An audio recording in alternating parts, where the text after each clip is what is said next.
management books and management magazines are full of advice how to manage other people. And yet you cannot hope to get performance out of other people unless you make yourself fully effective. Executives in any organization, large or small, governmental, business, non-profit, all of them,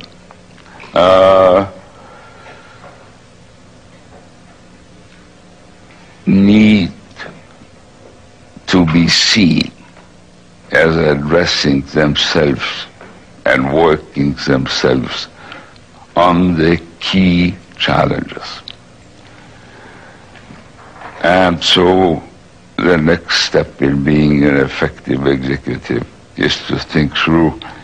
It's always an enormous list of 40 people, 40 things. And nobody can do more than one or two at a time. And so an effective executive sets priorities and sticks to them. And perhaps the final thing to say about your personal effectiveness is organize your self-development. I learned this many years ago from some of the most effective executives I worked with. And again, this is pretty old. Once a year, I sit down, push everything else aside for 2 weeks. I'll do it again this coming August. And I sit down and look at the last year.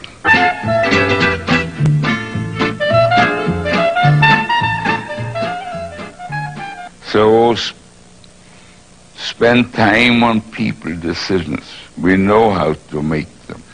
One looks at the assignment before one looks at people.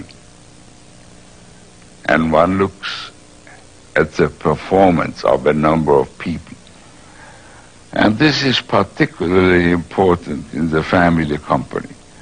And in every country, there are 20 family companies for one that is publicly owned. Only they don't make the headlines, so the outsider always knows the big companies in Brazil or in the US or in Argentina, and he doesn't know the smaller and still mostly family-run companies. And family companies come to grief because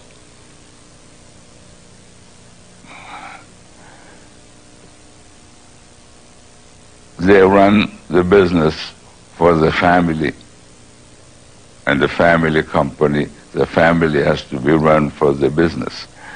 And so it is cheaper to pay that incompetent nephew of your wife not to come to work than to give him a job. And that's a very important thing to know for the executive in family companies. He has to forget that this person is family.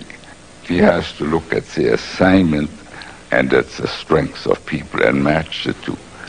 And then it becomes not necessarily irrelevant, but of secondary importance that this person is family and this one is not.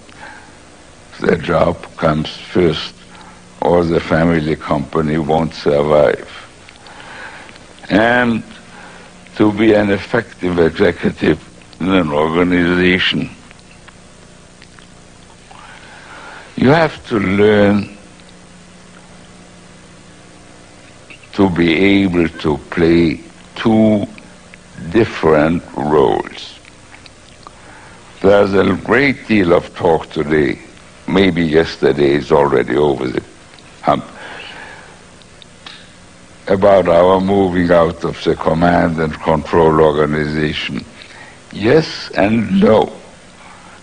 The more knowledge workers you have in your organization, the less you can command.